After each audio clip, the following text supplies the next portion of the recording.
분명히 은혜를 넉넉하게 주신다고 약속하셨습니다. 그래서 하나님이 우리에게 주신 은혜는 절대 나약하거나 부족하지 않습니다. 그리고 그 은혜를 심을 때 하나님께서는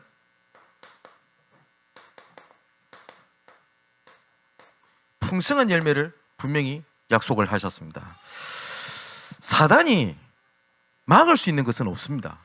하나님의 계획을 막을 수 있겠습니까? 하나님께서 우리에게 주신 은혜를 막을 수 있겠습니까? 하나님의 은혜는 불강력적 은혜입니다. 하나님이 주시는 은혜를 막지를 못합니다. 그래서 사단이 방법이 뭐냐? 속이는 겁니다. 은혜 받아도 별 수 없다. 그리고 지금까지 받았던 은혜가 눈앞에 보이는 작은 것 때문에 헛되게 보이고 부족해 보이게 만듭니다. 근데 하나님의 은혜는 절대 헛되지 않습니다. 특히 오늘 고린도서 8장 9장은 그 경제, 헌금에 대한 내용이 주류를 이루고 있습니다. 우리가 경제라고 할 때 일반적인 경제가 분명히 있습니다. 그러니까 세상이 이렇게 돌아갈 거 아닙니까? 근데 분명한 거는 흑암 경제라는 게 있냐? 예, 있습니다. 제가 자료를 찾아보니까 지하 경제 혹은 불법, 범죄 이거하고 관련돼 있는 경제가 대한민국 GDP에 10에서 20%가 이 안에 들어간다고 합니다. 굉장하죠. 이걸 돈으로 환산했을 때는 260조에서 520조까지가 지하 경제, 흑암 경제에 관련돼 있다고 봅니다. 굉장하죠. 또 제가 자료를 좀 찾아봤는데 무속과 관련돼 있는 경제가 얼만큼 들어갈 것 같습니까? 한 해에 3에서 4조까지가 들어갑니다. 그리고 강남에 보면은 뭐 여러 가지 뭐 룸사롱이라든지 온갖 이런 게 있죠. 거기에 좀 나름대로 이 마담이라고 해가지고 그 손님들을 끌어모으지 않습니까? 이 마담이라는 단어가 영어로는 굉장히 여자를 극존칭으로 부를 때 마담이라는 단어를 씁니다. 근데 이 마담이라는 단어가 한국 와가지고 이상한 단어가 돼버렸어요. 어쨌든 이 강남에 이런 술집을 운영하는 마담이 그 스카웃을 해가지거든요. 이 사람들이 연봉이 얼마큼 되는지 아십니까? 평균적으로 2억입니다. 그럼 보세요. 우리가 일반적으로 생각할 때 그 뭡니까? 그 정치, 불법, 그 다음에 여러 가지 폭력 관련돼서 지하 경제가 약 10에서 20%가 되고요. 그 이외에 무속과 관련된 이런 경제는 또 따로 추산이 됩니다. 그럼 분명히 흑암 경제가 있다는 말이죠. 이런 가운데 하나님께서는 빛의 경제를 하나님께서는 약속을 하셨습니다. 빛의 경제라고 할 때 우리가 많아진다라는 부분도 맞습니다. 그죠? 그런데 하나님께서는 작은 것을 풍성하게 하시는 것이 진짜 빛의 경제입니다. 초대교회가 얼마만큼 가난했습니까? 초대 그 사도행전 2장에 나와 있죠. 서로 자기 물건이라고 주장하지 않고 그 뭐죠? 공동생활을 할 정도였습니다. 그 약간 좀 뭘 잘 모르는 학자는 공산주의가 초대교회에서 시작됐다는데 그 말도 안 되는 소리죠. 공산주의를 한 게 아니라 그만큼 가난했습니다. 그래서 자기 것이라고 할 수 없을 만큼. 그런데 하나님께서는 초대교회를 사용을 하셨습니다. 그죠? 자, 그렇다면 우리가 복 받는다 할 때 복이 어디서 오냐? 라는 것을 봐야 되겠죠. 우리가 찬양에 보면 복의 근원 강림하사 이 찬양 아시죠? 하나님께서는 모든 하나님의 복의 키를 누구에게 주셨냐?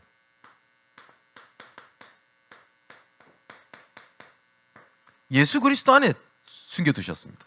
그래서 모든 하나님의 비밀을 여는 열쇠가 예수 그리스도입니다. 그래서 바울은 그리스도 안에 있는 비밀 이런 표현을 썼어요. 그럼 두 번째가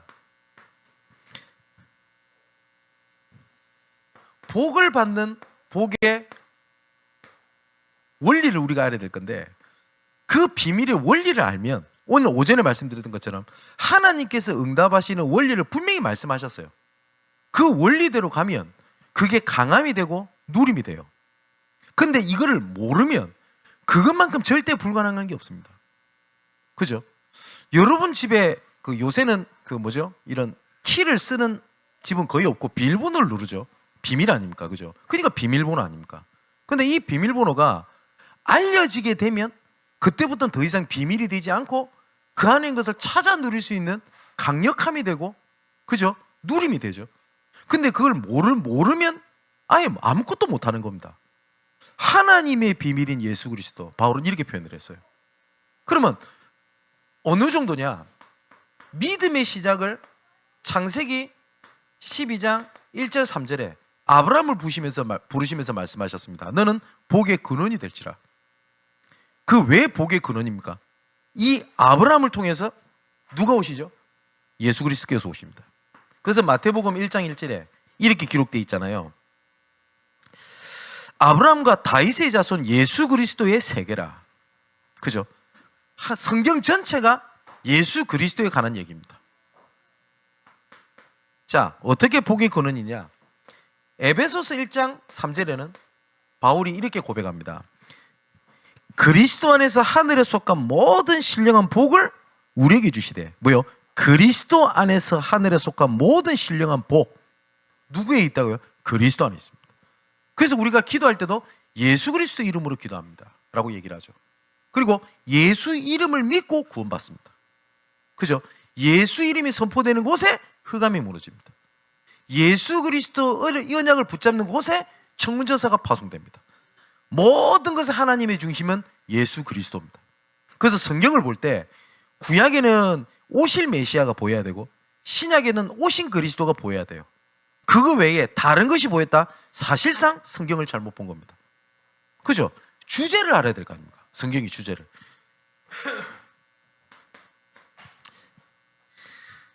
시편 72편 17절에는 이렇게 기록되어 있습니다. 그의 이름이 영구하며 그의 이름이 해와 같이 장구하리로다. 사람들이 그로 말미암아 복을 받으리니 모든 민족이 다 그를 복되다 하리로다. 분명히 뭐요? 그로 말미암아 복을 받으리니. 누구죠? 예수 그리스도입니다. 네 번째가 디모데전서 1장 14절에 이렇게 되어 있습니다. 주의 은혜가 그리스도 예수 안에 있는 믿음과 사랑과 함께 넘치도록 풍성하였도다. 우리 주의 은혜가 그리스도 예수 안에 있는 믿음과 사랑과 함께 넘치도록 풍성했다라고 되어 있습니다. 그래서 모든 복의 근원은 예수 그리스도 안에 있습니다. 그러면 이 복의 근원을 가지고 복을 받는 원리가 있습니다.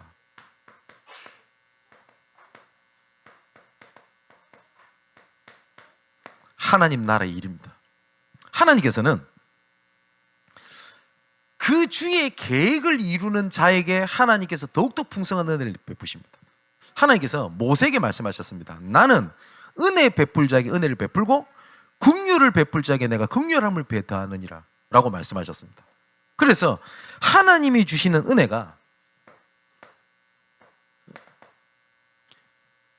씨앗이 될 때 그게 넘칩니다. 우리가 하나님께 받은 게 굉장히 작아 보이죠. 근데 이 작아 보이는 게 작은 게 아니라는 겁니다. 근데 이거 갖고 되겠나? 근데 하나님은 그걸 심을 때 풍성하게 하십니다. 지난주에 말씀을 드렸죠. 그 미국의 유명한 자동차 회사이죠. 포드. 이 포드 회사에 많은 사람들이 손을 벌립니다. 도와달라. 이게 한두 명이지요. 이게 계속 이런 사람만 있으면 그 회사도 골치 아플 거 아닙니까? 그래서 그 회사의 규정에다가 그렇게 해놨어요. 어떻게 했냐? 모든 도와달라고 손을 벌리는 사람에게는 10센트를 준다. 포드가 막 이제는 회사를 일으킬 때니까 지금 10센트랑 그때 10센트랑은 가치가 좀 다르겠죠. 훨씬 더 높겠죠. 그래서 그 기독교 학교를 운영하는 교사 선생님이 학교에 그 피아노가 필요하단 말이에요. 찬양 연습도 하고 해야 돼서. 그래서 포드가 믿는 사람이다 보니 편지를 보낸 겁니다. 도와달라. 그래서 금액도 적었대요. 우리는 1,000불이 필요합니다.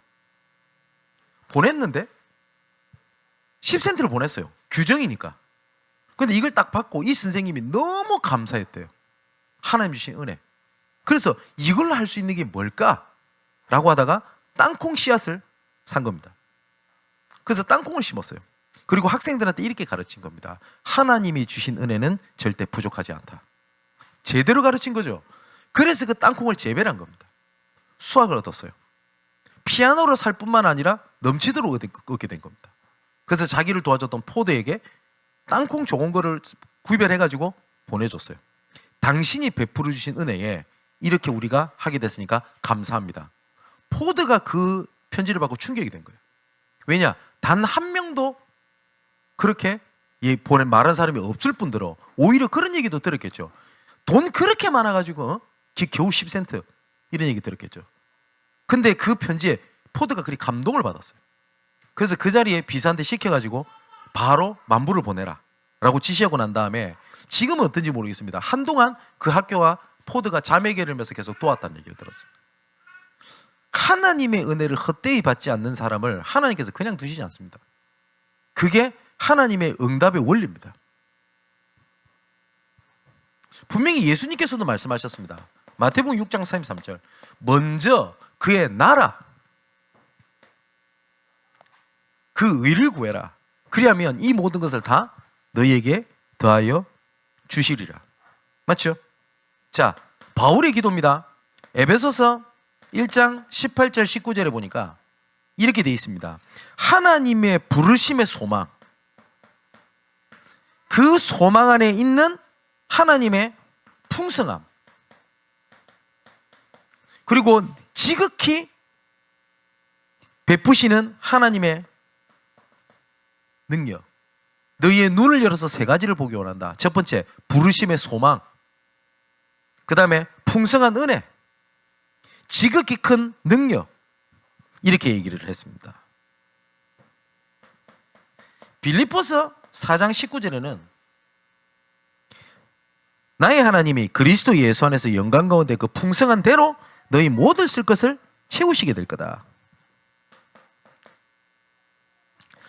시편 90편 17절에도 이렇게 고백합니다. 주 우리 하나님의 은총을 우리에게 내리게 하사 우리의 손이 행한 일을 우리에게 경고하게 하소서. 주의 손이 행한 일을 경고하게 하소서. 주께서 행한 일을 우리를 통해서 경고하게 하소서라고 되어 있습니다. 아마 이 흐름에 따라 고린도후서 10장에 가서도 요 하는 내용을 우리 다음 주에 확인을 이렇게 하게 될 겁니다. 어떻게 내가 예수 믿고 복을 받겠냐? 하나님은 성경의 원리를 딱 말씀하셨어요. 그래서 그걸 보고 말하 성경적 응답이라고 얘기를 합니다. 하나님 주신 응답은 많습니다. 그 중에서 우리가 찾아낼 게 뭐냐? 성경적 응답입니다. 전도도 마찬가지입니다. 어떤 사람이 굉장한 헌신과 굉장한 노력과 인격과 이런 걸 통해서 전도를 할 수 있겠지요. 그게 응답이 틀렸다는 게 아닙니다. 근데 그걸 보고 성경적 응답이라 하지 않습니다. 그 사람이 주신 은혜입니다. 왜냐합니까? 그렇게 못하는 사람은 전도를 못한다는 말 아닙니까? 그죠? 성경적 응답이라고 하는 것은 누구든지 어느 시대를 막론하고 말씀대로 했을 때 하나님께서 말씀대로 이루시는 것이 확인되었을 때 그걸 보고 성경적 응답이라고 얘기를 합니다. 그래서 오늘 주신 말씀대로 하나님께서는 응답을 하시는 하나의 원리가 있다니까요. 심을 때 풍성하게 한다. 근데 우리는 그걸 잘 못 믿는 거예요. 그리고 어떻게 생각하냐니까 뭐가 더 많아야 우리는 더 심을 수 있다고 생각을 하는데 하나님은 그렇지 않다라고 말씀을 하십니다. 우리에게 주신 은혜가 심지 못할 만큼 나약하거나 부족하지 않다라고 말씀을 하십니다. 그죠? 예수님께서는 과부의 두렙돈을 기뻐하셨습니다. 이 말은 헌금을 해서 하나님 축복했다 그 원리를 말하는 게 아니지요. 과부의 두렙돈이라고 했을 때 작은 돈이라는 말도 맞겠지만 과부가 드릴 수 있는 최소한의 은혜에 심는 그 믿음을 하나님 보신 겁니다. 굉장히 간단합니다. 하나님께서 나에게 주신 모든 것이 하나님의 첫 번째 은혜임을 아는 자. 은혜이기 때문에 은혜를 심는 거죠. 그런 사람을 하나님께서는 그냥 두시지 않습니다. 그게 복의 원리입니다. 세 번째, 그 복의 목표가 있습니다. 그게 뭐냐? 결국은 증인되게 하시는 겁니다. 우리가 교회를 통해서 우리가 뭘 하라 하는 이유는 몇 가지가 있습니다.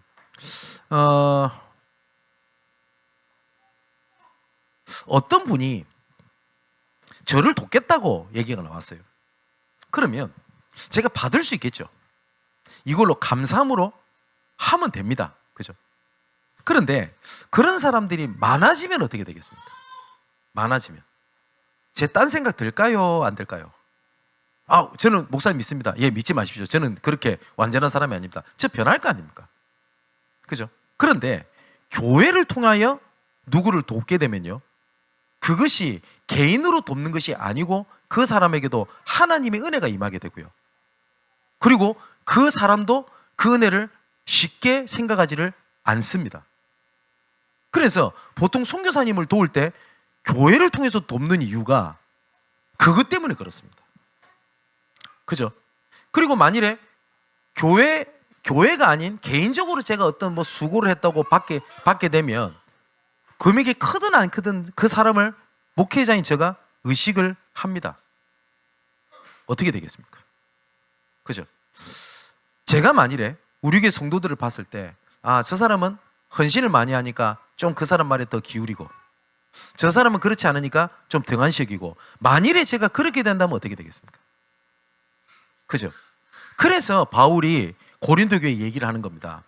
준비를 해서 디도와 두 형제를 보낼 테니까 그 사람을 통하여 헌금을 모아 마게도냐뿐만 아니라 아가에 있는 교회를 우리가 돕자, 이렇게 나온 거예요.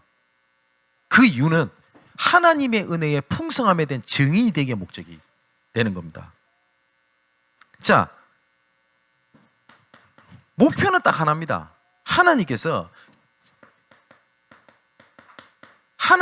나를 부르신 게 아니라 전체를 부르시는, 살리는 언약 속에 나를 부르신 거구나.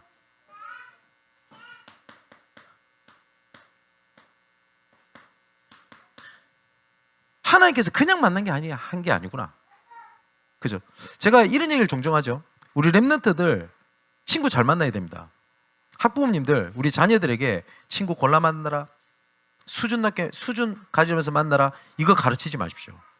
모든 사람을 자기 사람으로 품을 수 있는 능력이 있어야 될 거 아닙니까? 어려운 친구는 도와야 되고, 그죠? 부족한 친구는 채워줘야 되고, 나보다 뛰어난 친구들에게는 도움을 받아야지. 좀 연약하고 좀 부족하고 문제 있는 친구는 갖다 버리라는 걸 가르치면 되겠습니까? 보통 보면 애들이 잘못해가지고 파출소 가잖아요.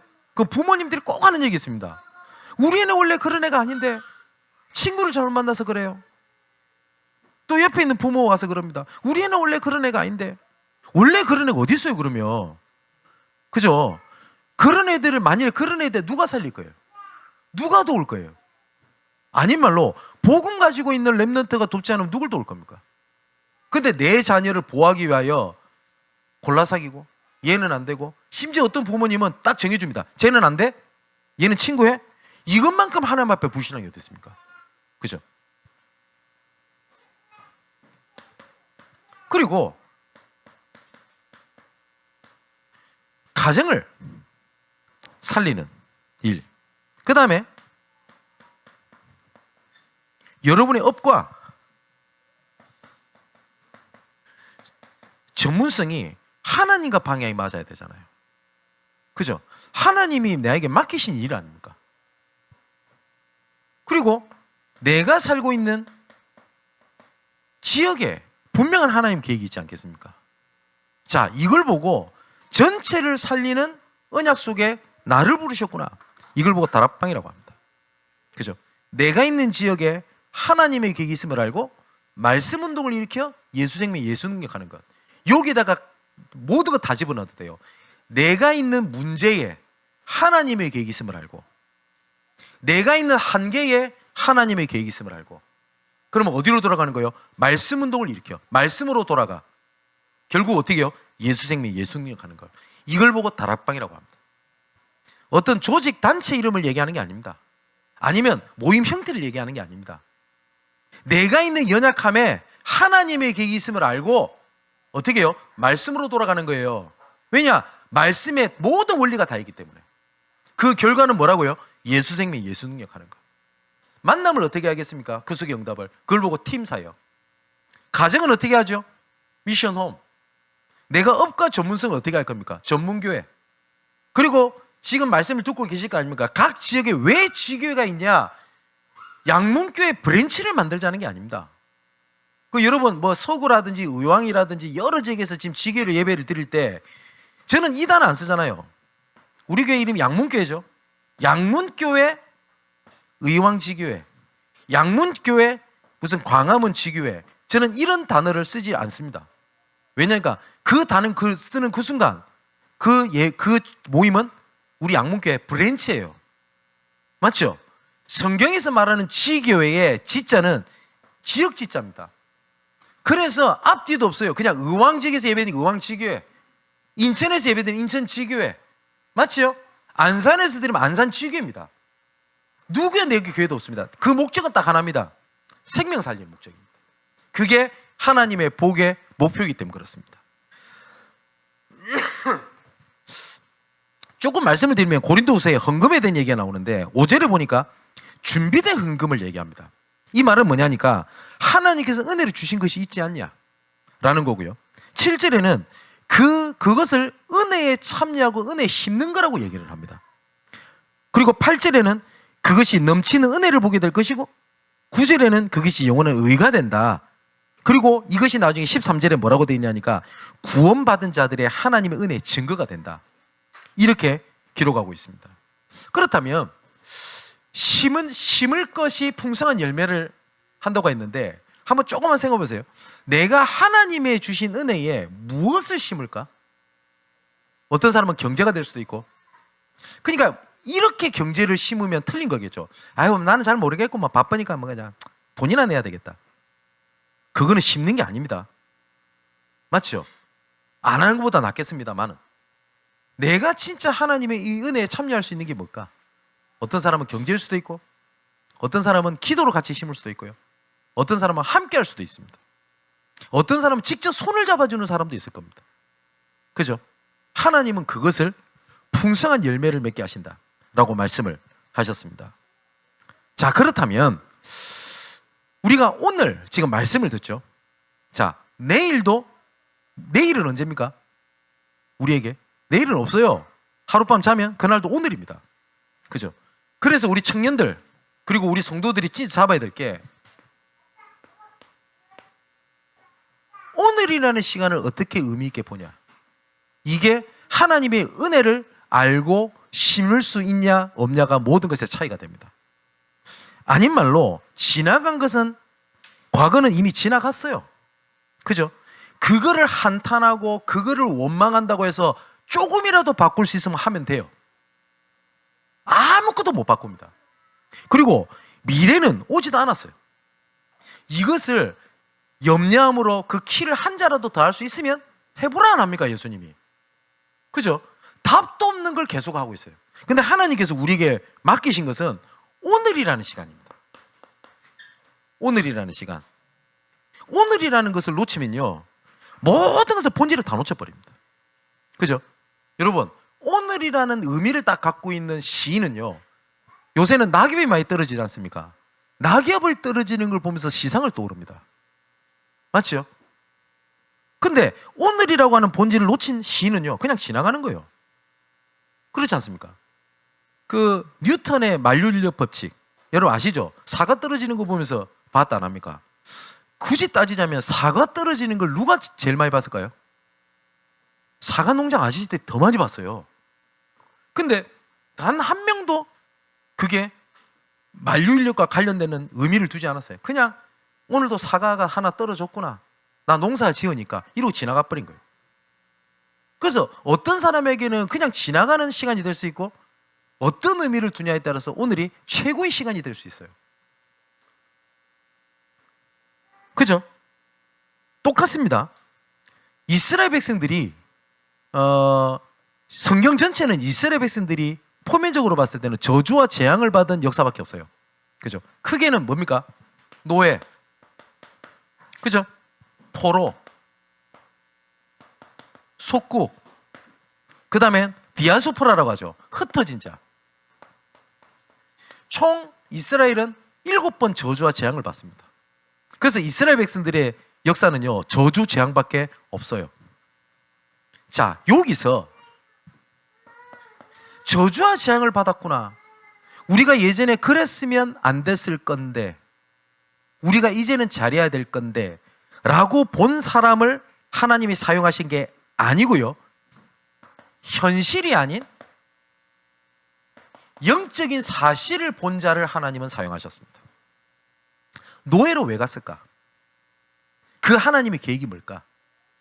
포로로 간 이유와 하나님의 계획이 뭔가? 속국으로 간 이유와 하나님의 계획, 흩어져 있었을 때의 이유와 하나님의 계획을 본 자를 하나님이 사용하셨어요. 이때 뭐가 되는지 압니까?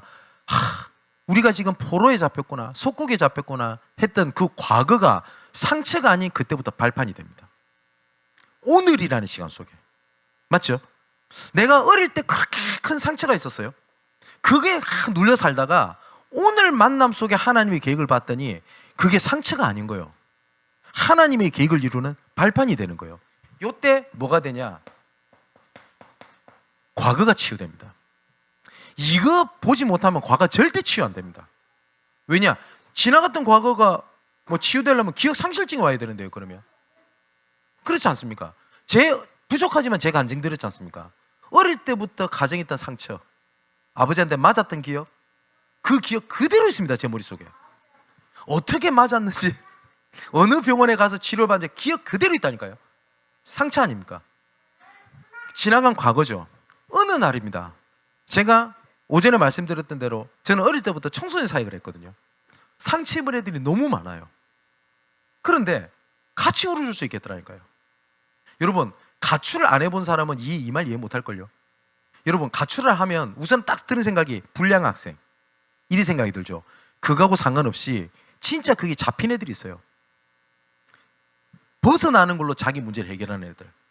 그냥 가출 안 해본 사람은 가출했다 하면 큰일 날 것처럼 생각하잖아요.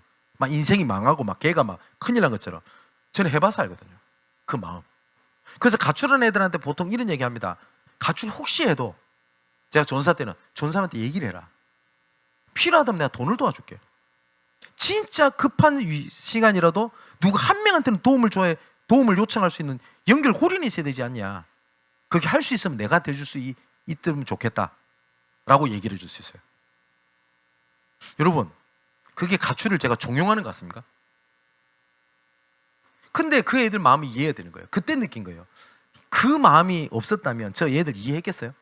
전사님, 집을 나가고 싶습니다. 네가 이 새끼야 흑암한테 빠져서 그래. 네가 속아서 그래. 정신 차려. 집사아들이 돼가지고. 저 이렇게 했을걸요. 저는 집사아들이었습니다. 근데 저는 집을 그렇게 나갔어요. 상처였어요. 부끄러워요. 그런데 그게 하나님의 이유구나. 오늘에 대한 이유. 그때부터 과거가 치유됩니다. 자, 이때부터 뭐가 딱 보이게 되냐? 하나님께서 나의 모든 인생을 보증을 하셨어요. 히브리서 7장 22절을 보니까 예수는 언약의 보증이다 라고 되어 있고요. 고린도서 1장 22절 그러면 5장 5절에 보니까 우리에게 이루시는 보증으로 성령을 우리에게 주셨구나. 그죠? 이때 뭐가 치유가 되는지 압니까? 미래에 대한 치유가 이때부터 시작돼요. 확신입니다. 저는 미래에 대한 계획을 그렇게 세우지는 않습니다. 무계획이 최고의 계획이다 이런 말이 아닙니다. 첫 번째는 계획한 대로 내 인생이 될 것 같으면 다 되게요. 그런데 계획하지도 못했던 일이 일어났을 때라 할지라도 예수께서 십자가에서 모든 문제를 해결하시고 예수는 언약의 보증이 되셨기 때문에 하나님의 자녀는 결단코 망하지 않는다. 어떠한 일이 있어도 망하지 않는다. 그게 미래에 대한 지음이다. 자, 세 번째, 그렇다면 오늘이라는 시간을 어떻게 찾아내겠냐? 이거는 1부 때 마지막에 말씀을 드렸습니다. 하나님의 방법을 딱 찾는 거예요. 뭐요? 하나님의 영적인 원리. 그죠? 그러면 아까 말씀드렸던 대로 내가 뭘 심어야 될 건가? 내가 후대를 위해서 내가 뭘 할 수 있지? 내가 지금 받은 은혜가 뭐지? 를 알면 심어야 될 게 나와요. 찬양의 가사 중에 이런 사명이 있죠. 우리 소명. 우리 인생의 과거를 돌아보며 현실을 볼 때에 무엇을 해야 될 것인지를 알게 하시고. 그죠? 딱 이 내용대로. 그럼 내가 뭘 해야 될지가 알 겁니다. 저는 부교육자 때 정말 크고 작은 것들을 통하여 연약하지만 지금까지 전도할 수 있도록 하나님 은혜를 베푸셨습니다. 그렇기 때문에 신학생들 아니면 복음 전하겠다는 사람, 내가 할 수 있는 것들을 심습니다. 그리고 꼭 하는 얘기가 있습니다. 나는 도와준 게 아니야. 난 투자를 하는 거야. 투자는 뭐죠? 2배, 3배, 4배, 뭐 몇백, 몇십 배, 몇백 배를 생각을 하고 투자를 하죠. 왜 그런지 압니까? 하나님의 씨는 분명히 30배, 60배, 100배의 결실을 맺기 때문에 그 미래를 바라보고 하는 겁니다. 그죠? 여러분, 내가 무엇을 위해서 어떻게 심을 것인지만 생각해도 하나님이 주신 은혜는 엄청나게 클 겁니다. 그죠?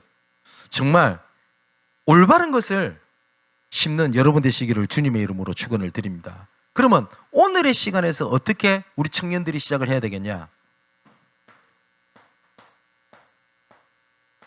작은 겁니다. 엄청나게 큰 걸 하는 게 아닙니다. 시편 131편에 다윗은 내가 주 앞에 엄청난 일을 하려고 몸부림치지 아니합니다. 맞죠? 그리고 낮은 곳, 낮은 것에서 시작하는 겁니다. 그래서 조금만 내가 인정받을 수 있는 곳, 그게 아니고요. 내가 가장 낮은 곳입니다. 그래서 저는 개인적으로 이제 성품이기도 합니다만은 제가 뭐 교회에서도 그렇고 외부에서도 그렇고 뭐 특별한 건 아닙니다만은 학교에서는 뭐 강사로 아니면 노회에서나 아니면 본부에서 아니면 교회에서 담임 목사로 위치가 있을 거 아닙니까? 그럼 챙겨줍니다. 예, 챙기는 거 되게 많습니다. 근데 저는 내 스스로를 위해서 하지 말라고 얘기를 합니다. 제가 건방지게 젊은 목사가 그게 질 들어가지고 제가 나이 든 목사가 되면 어떻게 되겠습니까? RTS에서 캠프를 하면 강사라고 막 챙겨놔요. 하지 말라 그랬어요. 왜냐면 먹지도 않는 거. 제가 뭐 맨날 가서 뭐 사탕 까먹고 이랬겠습니까? 먹지도 않을 뿐더러. 근데 처음에는 그래도 챙겨요. 그래서 어떻게 했냐? 안 갔어요, 그냥 강사 대기실에. 가먹고 챙길까봐. 밥을 사준대요, 캠프 때. 하지 말라고 그랬어요. 그 이유는 나를 챙긴다고 현장에 가야 될 애들이 나랑 같이 밥 먹고 있다? 그게 진짜 하나님 원할 걸까요? 그렇지 않습니까? 제가 해외를 가면 막 성도들 캠프 진행하면서 성도들 현장에 가고 그러고 있는데 그게 선교사님이랑 좀 친하다고 같이 뭐 좋은 데 가서 커피 마시고 기다리고 있다가 저녁 모임에 가서 또 메시지하고 제가 그렇게 하지 않습니다. 같이 동참을 참여할 수 있도록 주신 은혜를 그렇게 하면 안 되지 않습니까? 그래서 작은 것이라도 그렇게 하지 말자고 말씀을 드린 겁니다. 그래서 혹시 이후라도 목사님 뭐 식사하라고 따로 뭘 챙겨놓고 하지 마세요. 그리고 혹시 줄 섰는데 목사님 맨 뒤에 서 있다고 앞에 가세요. 그런 거 하지 마세요. 왜냐? 그런 자격도 없을 뿐더러 그런 하나님께서 원치도 않습니다. 우리 청년들도 기억하십시오. 내가 그래도 얼마만큼 헌신했는데 어떻게 나를 이렇게 대할 수 있지? 그 마음을 이해합니다. 예, 인정해 주십시오, 우리 성도분들. 단 인정해 준다고 그 인정에 대해서 내가 고개를 들면 그 바보 아닙니까, 그거? 그죠? 가장 작은 것, 가장 낮은 곳에서 하고 보이는 것이 아니라 안 보이는 것에 내 미래를 투자해야 돼요. 그죠? 이것이 내 미래를 바꿉니다. 바울은 눈에 보이는 것에 투자하지 않았어요. 눈에 보이는 것 갖고 메시지하지 않았어요. 저는 하나님 앞에 진실된 게 하나가 있습니다. 정말 우리 교회가 보이는 대로 그거에 맞춰서 저는 성경에 있는 것을 뽑아서 하나님의 말씀이라고 언약이라고 저는 얘기를 이유로도 할 마음 없습니다. 제가 말씀드렸듯이 교회 재정이 없으니 제 경제에 관련된 걸 쫙 뽑아가지고 자 헌금하자. 전 그 이유로도 그럴 마음 없습니다. 간혹가다 이걸 요구하는 사람이 있습니다. 목사님 지금 분위기가 이런데 그게 맞는 메시지를 해야 되지 않습니까? 그거는 맞는 얘기를 할 수 있는 거지 말씀을 가지고 그걸 보고 이게 언약이다라고 저는 얘기를 죽어도 하지 못하겠습니다. 왜냐? 말씀은 말씀으로 들어야지 말씀을 방법으로 들으면 안 돼요. 무슨 말인지 이해되시죠? 우리 사랑하는 성도 여러분, 성경적 원리가 있습니다. 무엇을 어떻게 심냐? 그러면 예를 들어서 이번에 성탄절 홈커밍데이 캠프를 하게 되겠죠. 내가 하나님께까지 지금 이 일을 두고 은혜를 주셨는데 내가 참여할 수 있는 게 뭐지? 이를 찾는 겁니다. 해외를 가겠죠. 그러면 아유 나는 뭐 해외 갈 수 있는 시간도 없고 뭐 나는 잘 모르겠고 뭐 나는 이번에 때가 아닌가 봐 하고 접어버리는 게 아니라 내가 그럼 함께 심을 수 있는 게 뭐지? 그거를 찾는 겁니다. 그때 하나님께서는 풍성하게 하시는 은혜가 굉장히 큽니다. 정말로 하나님께서는 그렇게 하십니다. 그 믿음 회복하고 심은 것을 풍성하게 하시는 그 열매를 확인하는 여러분 되시기를 주님의 이름으로 축원을 드립니다. 기도합시다. 만복의 근원이 되시는 그리스도를 찬양합니다. 우리에게 영원한 복이 되시는 예수 그리스도만 우리 마음속에 우리 생각 속에 우리의 기준이 되기를 원합니다. 복의 근원이 되시는 그리스도를 통하여 은혜로 심을 것을 주사 전체를 살리고 더욱 풍성한 열매를 더하게 하시는 주의 능력이 나교회 현장에 임하게 하여 주옵소서. 그리스도를 통하여 어떤 것도 문제와 무너짐의 이유가 되지 않도록 사망에서 생명으로 옮기셨으니 모든 것을 하나님의 나라 일로 허락하신 것을 가지고 땅끝까지 이르러 증인되는 일에 서게 하여 주옵소서. 아버지 하나님, 우리에게 허락하신 매일의 삶과 시간에 하나님의 의미를 담게 하시고 작은 것에서 시작하는 은혜로 과거를 바꾸며 낮은 곳에서 시작하는 오늘의 한계를 뛰어넘는 은혜와 능력을 부어주옵소서. 눈에 보이지 않지만 말씀하신 것을 붙잡고 미래를 바꾸는 은혜가 넘치게 하여 주옵소서. 이 모든 말씀을 영원한 복의 근원 되시며 그 복이 풍성하여 모든 만민이 살아나는 계획을 두고 나를 구원하신 예수 그리스도 이름으로 기도하옵나이다. 아멘.